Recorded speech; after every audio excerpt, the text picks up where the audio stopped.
The easiest way to water herbs. Watering herbs does not require schedules or measuring. Use the finger test. Insert your finger 1 inch into the soil. If the soil feels dry, water the plant. If the soil feels damp, do not water. This prevents root rot and keeps herbs thriving. General rule: mint, basil, and lemon balm like more moisture.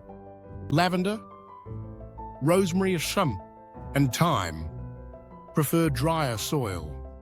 Water slowly until it drips from the bottom of the pot. Then stop.